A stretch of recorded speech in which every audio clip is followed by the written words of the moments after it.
அடுத்த 100x தர crypto கரன்சியை கண்டுபிடிச்சி அதில் ஒரு $10 இன்வெஸ்ட் பண்ணி அதை $10,000 மாற்றி பிட்காயினை அவுட் பர்ஃபார்ம் பண்ணி மில்லியனர் ஆனன்னு சொல்லி கனவு கண்டுட்டு ஒரு ஆளாக இருப்பீங்கன்னு கரெக்டாக இந்த வீடியோவை பாருங்கள். அது எவ்வளோ பெரிய முட்டாள்தனங்கிறது இந்த வீடியோவில் நான் சொல்ல போகிறேன். எப்படி குடிகாரனால் சரக்கு அடிக்காமல் இருக்க முடியாதோ அதே மாதிரி இப்படியான மீம் கோயினுக்கு பின்னால் 100x 10x 100x 100xங்கிற கோயினுக்கு பின்னால் தெராக்களால் இதை மாதிரியான கோயின்களில் இன்வெஸ்ட் பண்ணி லொஸ் பண்ணாமல் இருக்க முடியாது. இது ஒரு போதை. அதுக்கு உதாரணம் இதுதான். ஓகே, இப்போ எங்களான ஒரு யூடியூபருக்கு ஒரு ஒன்றுமே ஊர் பேர் தெரியாத ஒரு செல்லப்பிராணியோட பேரில் ஒரு கிரிப்டோ கரன்சியை உருவாக்கி போட்டு என்னவானால் 4 இன்ஃப்ளூயன்சரை பிடிப்பானால் பிடிச்சி இதுதான் அடுத்த பிட்காயின் எது ஓவர்டேக் பண்ண போதும், இதில் நீங்கள் $10 போட்டிங்கன்னா $10,000 சுவரன் சொல்லி அடிச்சு விடுன்னு சொல்லி போட்டு அவனுக்கு காசை கொடுத்தா அவனால் வந்துருந்து ஃபுல்லாக அடிச்சுட்ட உடனே நீங்கள் நேரப்பா நம்ம பிட்காயின் ஒன்று வாங்க போனால் இப்போ இருக்கிற விலைக்கு 100,000க்கு நம்மளுக்கு வாங்கலாம். ஒரு $10 $20 வாங்கினா 7,777 சம்திங் தான் பிட்காயின் கிடைக்கும். ஆனால் இதை மாதிரியான ஒரு பேர் தெரியாத கிரிப்டோ கரன்சியில் நம்ம போட்டால் அது 100x போனால் நம்ம $10 போட்டாலே $10,000 ஆகும். அந்த $10,000 எடுத்து அதுக்கு பிறகு அதை 10 பிரித்து அதே மாதிரி இன்னும் ஒரு 4-5 இந்த மாதிரியான ஒரு பேர் தெரியாத செல்லப்பிராணி கோயினில் 10 பிரித்து போட்டால் அதாவது தனித்தனியாக $10,000 $1,00,000 ஆகினா நம்ம ஒரு 1 வீக்கில் மில்லியனர் ஆகி ரோல்ஸ் ராய்ஸில் போகலாம்னு சொல்லி கொஞ்சம் பேருக்கு நினைப்போம். கைஸ், வேக்கா, அதெல்லாம் நடக்க மாட்டேங்கி. நீங்கள் இப்படி அடுத்த 100x கோயினை தேடி நீங்கள் இன்வெஸ்ட் பண்ணுற எல்லா கோயினுமே -99% கீழே போய், அதாவது -99.999% கீழே போய் கடைசியாக உங்களோட கிரிப்டோ வாலெட்டில் பஞ்ச் ஆஃப் ஃபேக் கோயின்ஸ்கள் இருக்கும். அதோட வேல்யூ எல்லாமே ஆல்மோஸ்ட் 0வில் இருக்கும். எத்தனையோ பேர் என் ஃபாலோவர்ஸில் கூட நிறைய பேர் எவ்வளோ தான் சொன்னாலும் இதை தான் போய் செய்கிறீங்க. ஓகே, அடுத்தது எந்த வீடியோவையும் பார்த்து போட்டு நானும் கிரிப்டோ கரன்சி பற்றி கைக்கன்னு சொல்லி போட்டு அநேகமாக நான் கமெண்ட் அப்படின்னா, ப்ரோ அந்த கோயினை வாங்கியா, இந்த கோயினை வாங்கியா, அந்த கோயின் மேலே போகுமா, இந்த கோயின் கீழே வருமா, முதலாவது நிப்பாட்டுங்க. அடுத்த ஆக்கள்கிட்ட கேட்டு கிரிப்டோ கரன்சியில் இன்வெஸ்ட் பண்ணுறதை நிப்பாட்டுங்க. முதலாவது எப்பயுமே கிரிப்டோ கரன்சியில் இன்வெஸ்ட் பண்ணுறதுக்கு நீங்கள் உங்களோட ஓன் ஃபண்டமெண்டல் அனாலிசிஸை பண்ணணும். ஓகே, ஃபண்டமெண்டல் அனாலிசிஸ்னால் முதலாவது ஒரு கோயின் எடுத்து நீங்கள் ரிசர்ச் பண்ணணும். இந்த கோயின் எப்படி, இந்த கோயின் என்ன ரியல் ப்ராப்ளத்தை சால்வ் பண்ணுது, இதை நீ ப்ராப்ளத்தை சால்வ் பண்ணுது. அப்படி இல்லாட்டி 4 கால் செல்லப்பிராணியோட பேரில் ஒரு கிரிப்டோ உருவாக்கி போட்டு அது பிட்காயினை ஓவர்டேக் பண்ணுன்னு சொல்லி பே காட்டுறானெல்லாம். அடுத்த டோக்கனமிக்ஸ் என்ன, எவ்வளோ சப்ளைலர் எவ்வளோ வாரத்துக்கு இருக்குது, ஏர்லி இன்வெஸ்டர்ஸ் மாதிரி எவ்வளோ இன்வெஸ்ட் பண்ணிக்காங்க, அவங்க டம்ப் பண்ணுறதுக்கு சான்ஸ் இருக்குதா, அவங்க வெஸ்டிங் பீரியட் என்ன அவங்களுக்கு கொடுத்த இடம் அப்படின்னு சொல்லி முதல்ல ஒரு கிரிப்டோ கரன்சி நீங்கள் இன்வெஸ்ட் பண்ணணும். முதல்ல ரிசர்ச் பண்ணுங்கள். நீங்கள் எப்போ ஒரு இன்ஃப்ளூயன்சர் கதையை கேட்டு ஒரு கிரிப்டோ கரன்சியில் இன்வெஸ்ட் பண்ணுறீங்களோ நீங்கள் 100% சான்ஸ் அந்த கிரிப்டோவில் நீங்கள் லொஸ் பண்ணி கடைசியாக நானும் கிரிப்டோக்குள்ளே இன்வெஸ்ட் பண்ணி லொஸ்ட் ஆகிட்டேன்ட்டு சொல்கிற அந்த குரூப்புக்குள்ளே ஒரு ஆளாக நீங்கள் மாறுறது ஷுவர். என்ன காரணம்னா இன்ஃப்ளூயன்சர்ஸ் மாதிரி ஒரு 10 கோயினை பற்றி காய்க்கானா ஒன்று மட்டும்தான் அவனை உண்மையாக ரிசர்ச் பண்ணி அவனால் வாங்கிட்டு உண்மையான கோயினை காய்க்கான அர்த்தம். மிச்சம் 9 கோயினும் யார்கிட்டையோ காசு வாங்கிட்டு, அதாவது அந்த எந்த கோயினை பற்றி காய்க்கானாலும் அந்த கோயின் டீம்கிட்ட காசை வாங்கிட்டு ப்ரொமோட் பண்ணுறான்னு.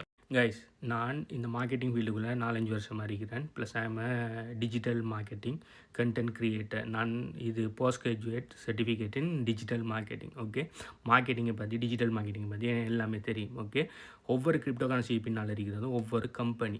ஒரு கம்பெனி மார்க்கெட்டிங்காக எந்த எக்ஸ்ட்ரீமுக்கு வேணாலும் போவாங்க. மார்க்கெட்டிங்கில் ஒரு வகையான மார்க்கெட்டிங் தான் இன்ஃப்ளூயன்சர் மார்க்கெட்டிங். இன்ஃப்ளூயன்சர் யாருன்னா இந்த யூடியூப்பில் இருக்கிறார்கள், இந்த டிக்டாக்ல இருக்கிறார்கள், இந்த இன்ஸ்டாகிராமில் இருக்கிறார்கள்லாம் இன்ஃப்ளூயன்சர்ஸ். ஓகே, அவங்களுக்கு ஒரு குறிப்பிட்ட அளவு ஃபாலோவிங் பண்ணிக்கணும்னா அவங்க ஒரு இன்ஃப்ளூயன்சர். ஸோ பர்டிகுலர் ஏங்கிற ஒரு கிரிப்டோ கரன்சி கம்பெனி அவனோட கோயினை மார்க்கெட்டிங் பண்ணுறதுக்காக என்ன பண்ணுவானோன்னா இன்ஃப்ளூயன்சர் பிடிச்சி மார்க்கெட்டிங் பண்ண வைப்பாங்க.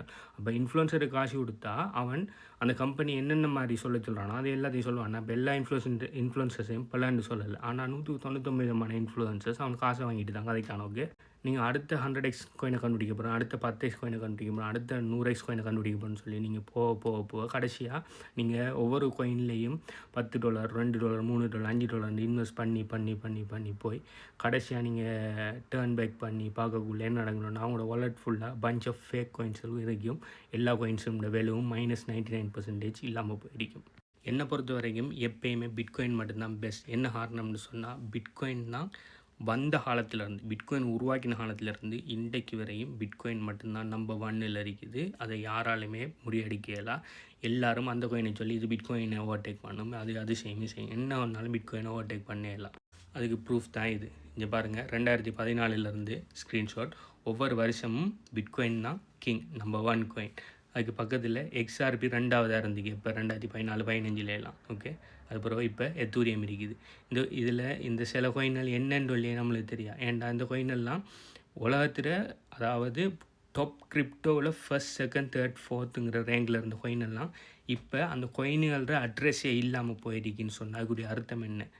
இப்போ நல்லா இருக்கிற கோயின் இன்னொரு பிஎம் மார்க்கெட், இன்னொரு புல் மார்க்கெட், இன்னொரு பிஎம் மார்க்கெட், இன்னொரு புல் மார்க்கெட் வரக்குள்ள அட்ரஸே இல்லாமல் போகிறது நிறைய சான்ஸ் இருக்குது. ஏன்டா ஒவ்வொரு கிரிப்டோ கரன்சி பிட்காயினை தவிர மற்ற எல்லா கிரிப்டோ கரன்சி பின்னால் ஒரு டீம் இருக்குது, ஒரு கம்பெனி இருக்குது. ஓகே, ஒரு பிஸ்னஸ் ஒன்றுட ஒரு கம்பெனி ஒன்று சக்ஸஸ் ரேட் ஓகே 5% தான். இப்போ 5 வருஷத்தில் 5% தான் சக்ஸஸ் ரேட். 5 வருஷத்தை தாண்டி சக்ஸஸ் ரேட் பார்த்தீங்கன்னு சொன்னால் 1%. அப்படின்னு சொன்னால் 100 கம்பெனி ஆரம்பிக்கப்படணுன்னா 5 வருஷத்தை தாண்டக்குள்ளே 5 கம்பெனி தான் சக்ஸஸ் ஆகும், மற்ற எல்லாமே ஃபெயிலியர் ஆகும். அதாவது 95% கம்பெனி ஃபெயிலியர் ஆகிடும். அது 95 கம்பெனி ஃபெயிலியர் ஆகிடும். 5 வருஷத்தை தாண்டி போகிற கம்பெனின்னு பார்த்தீங்கன்னு சொன்னால் ஒரே ஒரு கம்பெனி தான் சக்ஸஸ் ஆகுது. அப்படின்னா 100 கம்பெனி ஆரம்பிக்கிற இடத்த ஒரே ஒரு கம்பெனி மட்டும்தான் சக்ஸஸ் ஆகுது. ஸோ நீங்கள் பார்க்குற எல்லா கிரிப்டோ கரன்சியும் ஒவ்வொரு கம்பெனி அதுக்கு பின்னால் ஒவ்வொரு டீம் இருக்குது. அவங்க ஒவ்வொரு ப்ராப்ளத்தை சால்வ் பண்ணுவாங்க. சில கிரிப்டோ கரன்சி செல்ல பிராணியோட பேரில் உருவாகும். ஸோ அந்த கிரிப்டோ கரன்சி சக்ஸஸ் ஆகிற அந்த டீம் டையில் இருக்குது. ஓகே, அந்த டீம் என்ன ப்ரொஜெக்ட் செய்கிறாங்க, என்னென்ன பிரச்சனை வருதுன்னு சொல்லி இருக்குது. லாஸ்ட் பிஎம் மார்க்கெட்டை பாட்டம் எப்போ போனிக்கின்னு சொன்னால் டெரா லூனாங்கிற ஒரு பெரிய கம்பெனி கலாப்ஸ் ஆனது, ப்ளஸ் FTXங்கிற ஒரு எக்ஸ்சேஞ்ச் கலாப்ஸ் ஆனது. ஓகே, போன பிஎம் மார்க்கெட்டில் இருந்திருந்தால் உங்களுக்கு தெரிஞ்சிருக்கு. ஸோ பைனான்ஸுக்கு அடுத்த செகண்டில் இருந்த ட்ரேடிங் வால்யூமில் செகண்டில் இருந்த எக்ஸ்சேஞ்ச் FTX. அது கலாப்ஸ் ஆகினதில் பில்லியன்ஸ் ஆஃப் டாலர்ஸ் ஃபண்டை லாஸ் பண்ணினாங்க ஆக்கள். FTX கொலாப்ஸ் ஆகி யாருமே எதிர்பார்க்கலை. FTX கோயின் ஆல்மோஸ்ட் 0க்கு போனீங்க. அதே மாதிரி தான் டெரா USDங்கிற கோயின் இது பெக்கிலேருந்து அது பெரிய பிரச்சனையில் போனீங்க. அப்போ யாருமே எதுவுமே சொல்லலை. ஏன்டா ஒவ்வொரு கம்பெனிக்கு பின்னால் ஒவ்வொரு டீம் இருக்குது. ஆனால் பிட்காயின் மட்டும்தான் ஆல்வேஸ் கிங். ஏன்டா பிட்காயின் மட்டும்தான் உலகத்திலேயே எந்த விதமான டீமும் இல்லாமல், எந்த விதமான சிஇஓவும் இல்லாமல், எந்த விதமான ஒரு கம்பெனியோட விஷயம் ஒன்று இல்லாமல் ரியல் வேர்ல்ட் ப்ராப்ளத்தை சால்வ் பண்ணி ரன் ஆகிட்டுருக்கிற ஒரு நெட்வொர்க் பிட்காயின். பிட்காயின் தான் நம்பர் 1 இவ்வளோ காலத்துக்கு. இதுக்கு போகிறோம் பிட்காயின் தான் நம்பர் 1. யாருனான ஒருத்தன் வந்து உங்களோட தலையில் மாவரப்பானோன்னா அடுத்த பிட்காயின் இதுதான்னு சொல்லி அவனை செவில்லையே போட்டு அனுப்பிடுங்க. ஓகே, உலகத்துக்கு பார்த்தீங்கன்னு சொன்னால் 21 மில்லியன் தான் மாறதுக்கு இருக்குது. ஒவ்வொரு நாளும் இப்போ இருக்கிற கரண்ட் ரேட்டுக்கு எவரேஜாக 450 பிட்காயின் ஒவ்வொரு நாளும் கரண்ட் ஆசைட்டு இருக்குது. ஆனால் உலகத்துக்கு 21 மில்லியன் தான் மாறதுக்கு இருக்குது. ஆல்மோஸ்ட் 19.5 மில்லியன் வந்துட்டு. இட் மீன்ஸ் இன்னும் ஒரு 5 வீதமான பிட்காயின் தான் உலகத்துக்கு வரதுக்கு இருக்குது. அது வாரத்துக்கு இன்னும் 100 வருஷம் எடுக்கும்.